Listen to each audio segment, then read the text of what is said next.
Hello dears, welcome back. We started the anecdote named The Best Investment I Ever Made in the last class. Do you remember the name of the author? Yes, A.J. Cronin. And do you remember the things that we learned from the paragraphs that we completed in the last class? Okay, here is a few questions for you. Try to answer it. My first question. Where did the narrator start his journey from? Where did the narrator start his journey from? Yes, he started his journey from New York. And my second question. Why was the narrator not interested in the man who was watching him? Why was the narrator not interested in the man who was watching him? Yes, you are right. He wanted to rest and to avoid the tedium of casual and importunate shipboard contacts. That's why the narrator not interested in the man who was watching him. And my third question. The narrator observed the man and described him in vivid terms. How did he describe him? How did he describe the man who was watching the narrator very closely? Yes, here is the answer. He was in his early 40s, rather short in build with a fair complexion and clear blue eyes. His thin hair had begun to recede from his forehead, and his dark suit, sober tie, and rimless spectacles gave evidence of a serious and reserved disposition.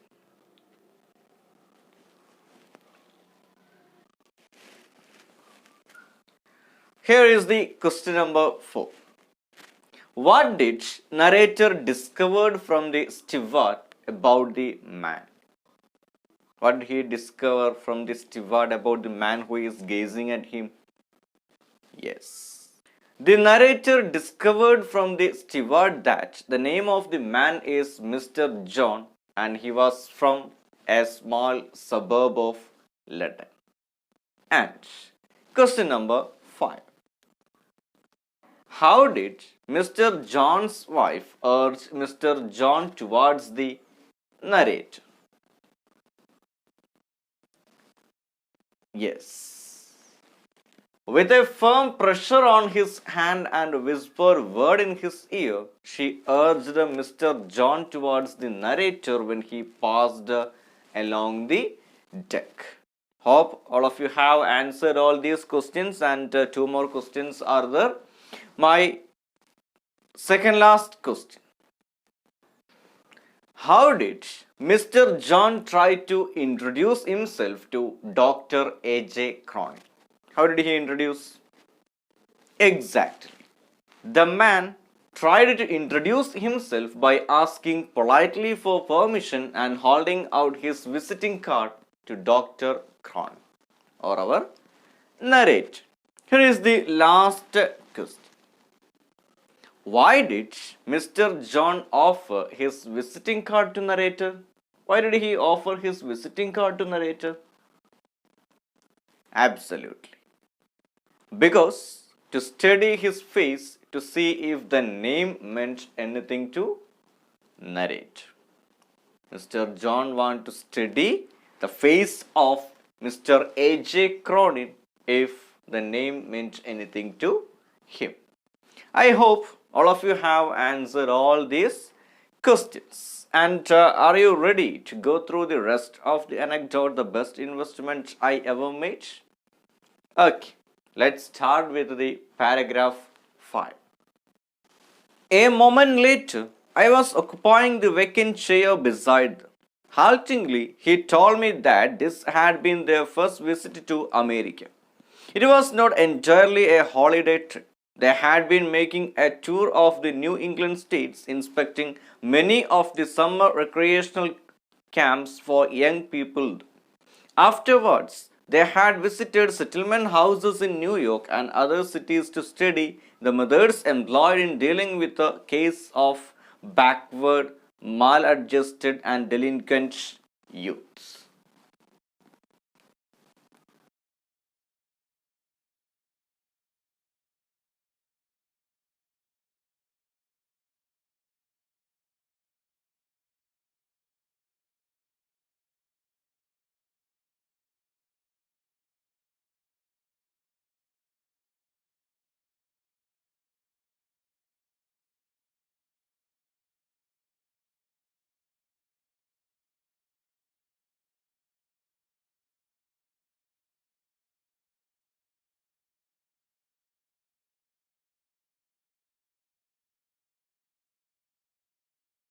Have you finished the reading? Have you noticed the three words are given in bold letters in this paragraph? See the meaning of those words. The first word, haltingly. Haltingly. The word haltingly means that stopping and starting off because you are not certain or not very confident. And what is the second word? Yes, the second word is maladjusted. The word maladjusted means having mental and emotional problems that lead to unacceptable behavior. And the last word that is given in bold is delinquent. The word delinquent means that showing a tendency to commit crimes. Showing a tendency to commit crimes. That is what the word means. Delinquent. That is what the word delinquent means. From the paragraph, you might have understood that Mr. John and his wife had been making a tour of the New England states, inspecting many of the summer recreational camps for young people there. They also visited settlement houses.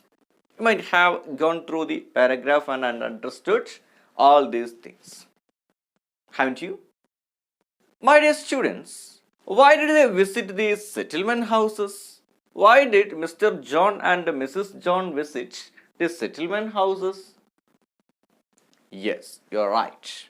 They visited the settlement houses because they wanted to study the methods employed in dealing with the cases of maladjusted and delinquent youths.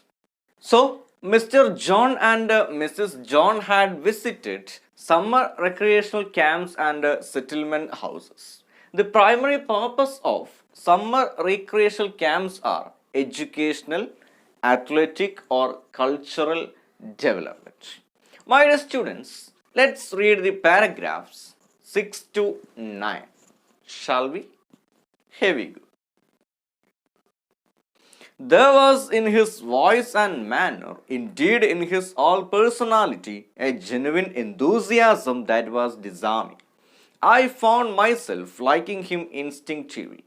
Questioning him further, I learned that he and his wife had been active for the past 15 years in the field of youth welfare. He was by profession a solicitor, but in addition to his practice at the courts, found time to act as director of a charitable organization devoted to the care of boys and girls, mostly from city slums who had fallen under the ban of the law. As he spoke with a real feeling, I got a vivid picture of the work these two people were doing. I learned how they took derelict adolescents from the juvenile courts and placing them in a healthy environment, healed them in mind and body, and sent them back into the world. They were given training in a useful handicraft which made them fit to take their place as worthy members of the community. It was a work of redemption that stirred the heart.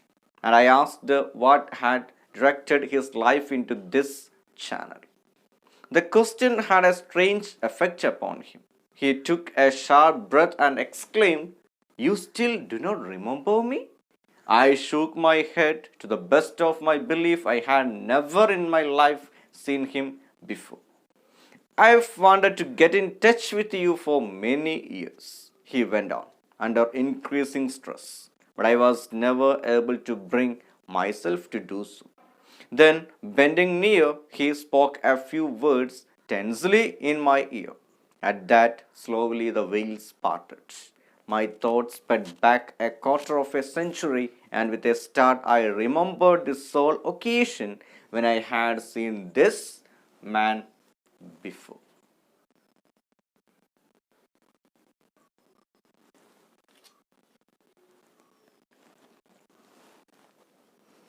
Hope you have all read along with me and enjoyed the paragraphs. From these paragraphs, you might have got some additional information about Mr. John and his wife. Am I correct? What are the additional informations? Yes. Mr. John and his wife had been active for the past 15 years in the field of youth welfare. And the second one is Mr. John was a solicitor by profession. And the last one is he was also the director of a charitable organization, especially for girls and boys from slum. These are the additional information we have got from the last few paragraphs about the Mr. John and Mrs. John. Am I right? Okay. And did you notice what the narrator talked about him, about Mr. John? Yes. There was in his voice and manner, indeed in his whole personality, there is a genuine enthusiasm that was disarming. And the word disarming means making people feel less angry or suspicious than they were before. And we understood that Mr. and Mrs. John were supporting the teenagers living in a poor condition to become good citizens. Here's a question, very important question. How did the couple help derelict adolescents to lead normal lives? How? Yes. The couple took derelict adolescents from the juvenile courts and placed them in a healthy environment. They healed them in mind and body and sent them back to the world. They were given training in useful handicrafts. It made them fit to act as worthy members of the community. This is how the couple helped derelict adolescents to lead a normal life. Read 8th and 9th paragraph once again.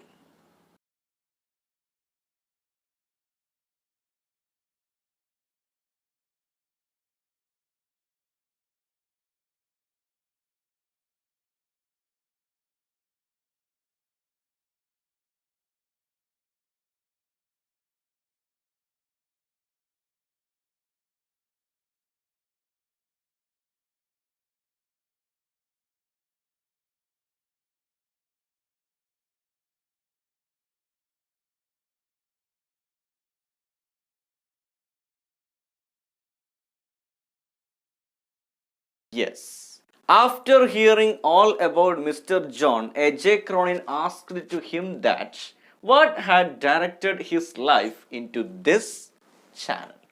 From this question, Mr. John realized that Cronin didn't remember him. He couldn't remember. A.J. Cronin couldn't remember who is Mr. John. It's a question. What did Mr. John do when he realized that Cronin didn't remember him? What was the result? Can you answer this question? Yes, you can. Exactly. Mr. John whispered something in Cronin's ear that took him back to an incident that happened 25 years ago. Mr. John, bending near to the narrator and spoke a few words tensely in his ear that took narrator back to an incident that happened 25 years ago where A.J. Cronin had seen Mr. John before. That is what A.J. Cronin meant by the expression the veils parted. Go through the paragraph 6 to 9 once again very carefully.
Dears, there is something in between Mr. A.J. Cronin and Mr. John.